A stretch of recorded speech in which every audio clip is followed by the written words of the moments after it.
He hasn't come out and said anything, 100%. Actions speak louder than words, though. But not going to training, not turning up, pulling himself away from the team. He'll pay for that, don't worry about that. That always comes back to bite you in the bum as a player. But I feel, for me, it's gone too far now that if Liverpool don't get it done, it'll be embarrassing for Liverpool. But I still feel Newcastle have a bit of power in this situation.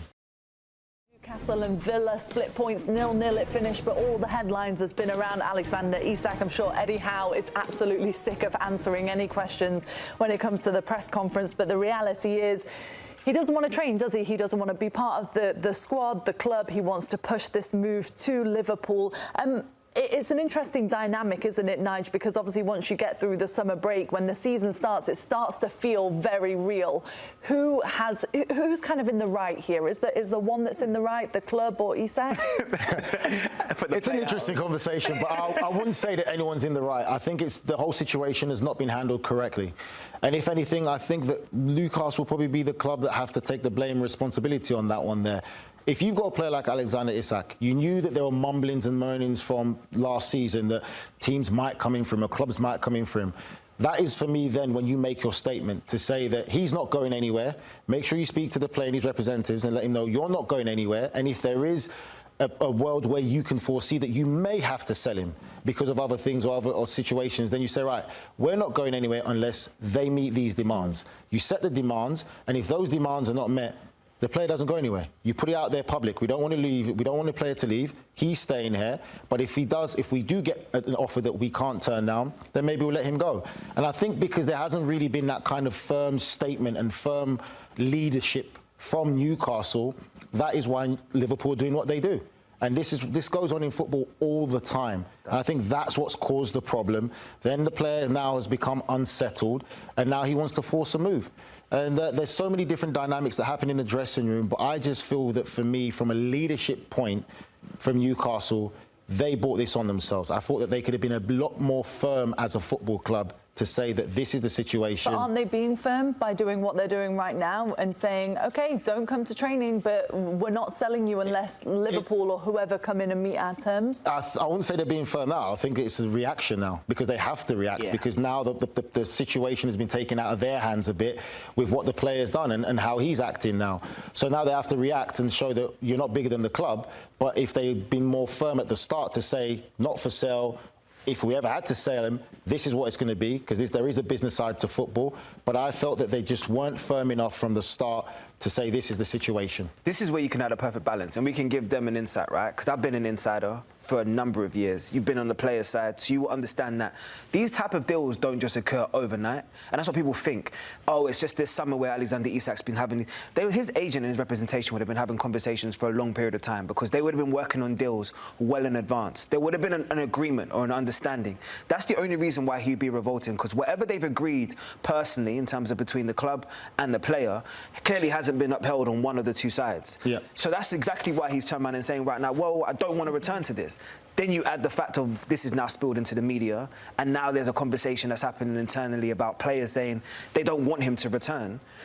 Where can he go apart from try to force a move? Which I don't believe that.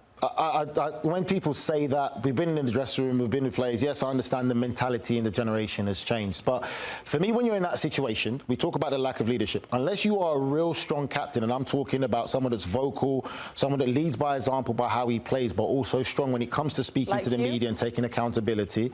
Yes, I'm a dying breed, Poppy. Then I can understand maybe those captains might say, listen, you're not bigger than the club, and maybe pull him and make him understand and fall in place, where the manager doesn't have to get involved or the coaches don't have to get involved. But it's a different generation of footballers. Only the players who are locally grown players who come through their academy will have that passion, because their dream is to play for their team in a club like Newcastle, where they've got that extra connection with their friends, their family. They know what it means. They see Newcastle as the biggest club in the world. So maybe then those players can do it. But the majority of the players would sit there and say, that could be me. And that's the reality. So if you come in, as long as you train properly... They feel for him in this situation, and that whichever way it falls, if he does end up back with the Newcastle squad, do you think they'll open their arms and welcome him back? I think they would, because I feel that they understand he's a player that's going to get top goals. The only thing that they want him to do is come in and train properly, apply yourself properly, and make sure that you keep the same attitude as you are. That's fine. All they want him to do is perform. You perform and help our team win, That's all we care about. But if you come in with a bad attitude, that's when the players might go the opposite way. But players would always sit to say, that could be me, that could be you. You can't be looking at him to think that, oh, that's only him, because it can happen to any player to go to different clubs, and you could be in that same situation. So you as a captain, right, you understand what it's like to lead a changing room, especially a Premier League changing room. Would you have taken further responsibility then? Would you have turned around and maybe called Alexander yourself and pulled him aside and been like, well, you need to make a decision so we know what to do as a team? I mean, it's out of his hands, because you could say you need to make a decision, but at the end of the day, it's not his decision to make, it's the club. He's still contracted to the club. There's other situations that have to be met. My thing would be, where's your head at? If you're coming into the group, back into the group, just apply yourself correctly. If you get your move, we're happy for you. If you don't, apply yourself the right way, train properly, and help us win football matches. If you start to go down and go the opposite way, then I might have to two-foot you in training and let you know. And that's just the reality of it. That's the Nigel Reo-Coker we know. Because at the end of the day, we've all been in that situation. And has it ever happened to you? In my life, I've had to deal with situations like that, where in these situations, it's not a one-shoe-fits-all. Because what people fail to realise is there are moments in football clubs where you can have an agreement with the manager or with the director of football, and it can be broken. And it could be a manager says to you, you know what, Nige, you're doing fantastically well. There are clubs that are interested in you, but I'm not going to let you go unless it's a top 4 club or one of the big clubs. And he said, fine, no problem. Love it here, captain, enjoying it, don't want to go. Then that does happen. Then you find out it does happen, and then they don't pick up the phone and they don't let you go. And then there's nothing you can do about it as a player. And but how did you feel then when that did happen? Did you then feel like you still wanted to represent the club well, or did it leave a bit of bitterness? For the person that I am, I just continue to represent the club well, because there's nothing better for me than playing football. It did leave you to have one eye open, as we say now, when you start to understand this industry and how certain things don't come out, because things like that do occur to players where you have a gentleman's agreement or things are in your contract, and managers and directors of football and people running these clubs would go back on promises that they've made to you as a player. And it does happen. And some players will have to come out, defend themselves. Some choose to fight fire with fire. Some people choose to be professional and continue. And that happened to me in my career when I was made that promise and the manager didn't keep the promise, and I still had to go out there and perform. I got a lot of stick in my career, a lot of abuse from it, from the papers, and this was before social media where you can defend yourself. So you had to just get on with it. Another opportunity, another situation happened where a manager said to me, I don't want you at this club, but you can only go to the league below. You can't stay in the Premier League. When Premier League clubs were interested, and again, you could either fight fire with fire or just continue to be professional and say, you know what, I stay professional. But one thing I never did my entire career was I never said, I'll never play for that club again. And even with everything going through and being treated tremendously bad by managers and lies being told against me, my dream is to be a professional football player, and I kept it to go and perform.